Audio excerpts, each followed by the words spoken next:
That's right. The former deputy campaign chairman for President Trump, David Bossie, joins us now live from Washington, I believe. And David, I understand you live in Montgomery County. The top story this morning that everyone's talking about besides Obamacare is what happened to that 14-year-old little girl in the bathroom of a high school in that county. Two illegal immigrants allegedly raping her in the bathroom. You live in this community. That community, from what I understand, is trying to become a sanctuary city. What's your reaction? Well, first of all, it's just a horrendous crime, and my heart goes out to that family. I have 4 kids in the school systems in Montgomery County, Maryland. I have a daughter who's a sophomore in high school, and I can tell you, this story has reverberated around the county and around Maryland. Look, they're trying to make Rockville a sanctuary city where this happened. They're trying to make Maryland a sanctuary state. Yeah. And Governor Hogan, the governor of Maryland, has very courageously come out and said if this passes the House and Senate in Annapolis, he will veto it. So hopefully this shakes people up in Montgomery County to understand exactly what's going on and the dangers that some of these people present to the community at large. Yeah. I mean, you have 820,000 of the 11 million estimated illegal aliens here are convicted criminals. Yeah. And those are the ones. Yeah.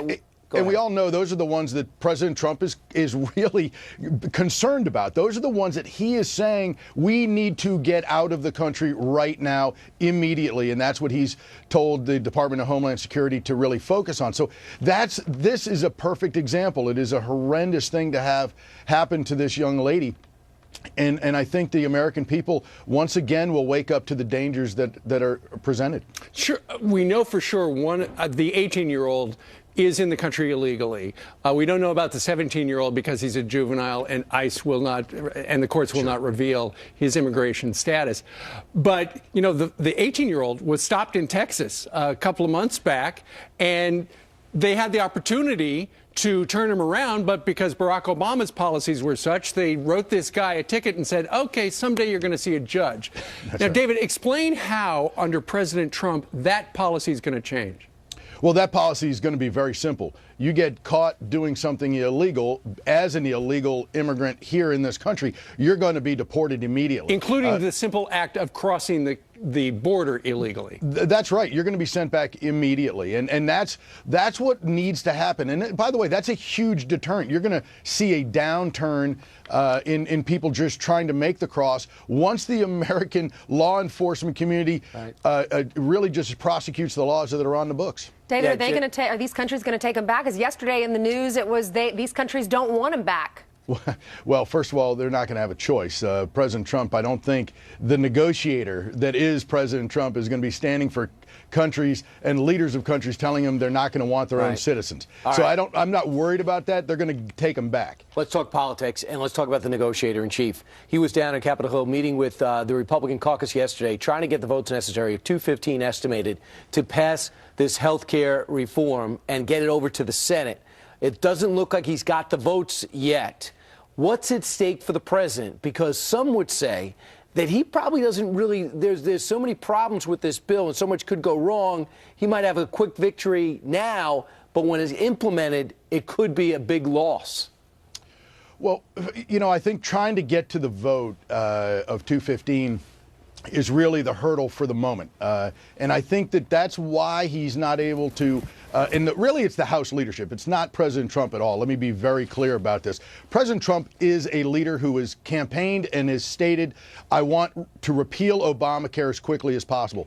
The House leadership, it's their responsibility to come up with that bill and really bring together all parties, put together the best bill for the president's consideration. Sure. And so I think that they've really not done the best job in trying to get this, to Brian's point, of what it looks like when it's implemented. But also you have people who are saying this is not going to bring down premiums. This is not going to allow people to cross state lines. Those are problems that were fundamental in Obamacare. These were fundamental in what President Trump ran on. And when the president has learned that some of these things aren't in the bill, over the last several weeks, he has made sure to change them. He is a negotiator, and he is somebody who is willing to make a deal. That's only in phase 3, David. He put it in phase 3, and that needs 60 votes. Just like some of these ideologues in the Senate who say just clean repeal and replace it with what we want, they're not going to get 60 votes. So that's not realistic either.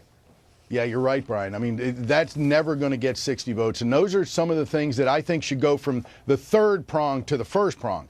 I'd like to see some changes made today. Look, they have time. This is not a problem. And I think that the House leadership is now fully aware. And I know, having talked to top level people at the White House, they are fully aware, and they are going to make a deal today. Well, I tell you what, Tom Price said yesterday the administration is done negotiating. So it makes it sound, it kind of sounds like when Paul Ryan a week or two ago said, this is the bill, take it or leave it. Of course, it has undergone many changes. So is this just the next in many, okay, we're done, but there's probably some more negotiating down the table?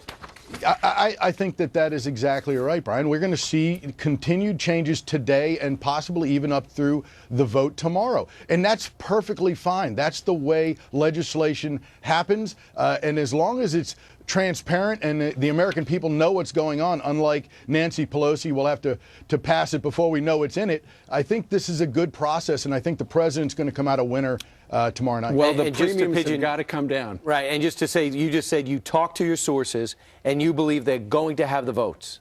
I think they're going to make a deal. I think they're going to make a deal to get the votes. And I think that they're going to continue to change this bill, as I said, over the next 36 hours or so until tomorrow evening. I have no problem believing that. There's been so much news to report on this week, including Judge Gorsuch. He was grilled yesterday by some of these Democrats who were in favor of him when he was up for the 10th Circuit Court of Appeals. Listen to what some of these Democrats, listen to some of their questioning.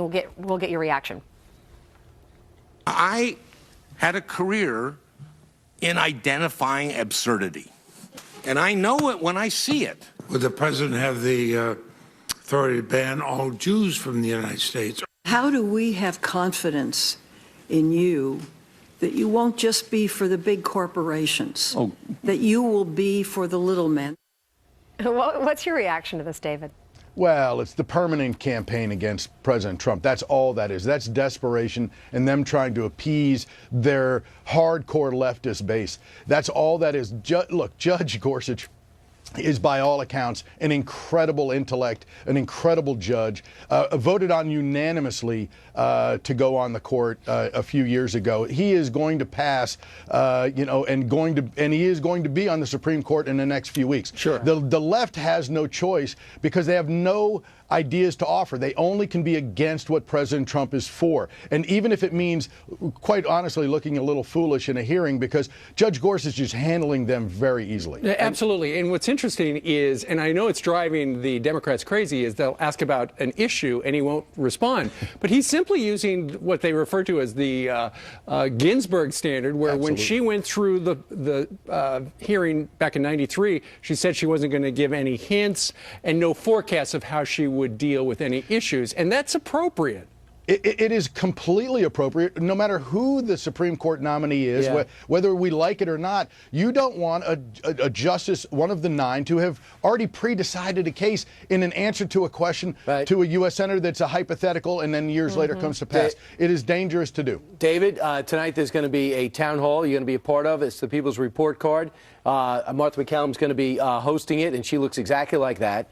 You'll be there. You don't know everything, but I know the Russia thing's going to come up. J.D. Gordon, Carter Page, you have others' names that have come up. Have you ever come in contact when you were involved in the campaign in any Russian influence? And these names, were they were major players? No. Yeah, that's a great question. I've never been asked that. I was I was the deputy campaign manager, and I never had any whatsoever contact with the Russians. Look, once we were in the transition, it was perfectly appropriate for Mike Flynn and many others to have contact with many world leaders, with many representatives of countries during that transition time. It's perfectly acceptable, and it's been done for hundreds of years. So this issue again, is part of the permanent campaign against President Trump. And to be quite honest, I think this is very dangerous ground for the Democrats, because they're really using this political angle to really ruin our foreign policy with a major foreign power. And I think they shouldn't be doing it so lightly. David Bossie, thanks so much. We'll be watching tonight. Thank you, David. Great to see you. Thanks for having me.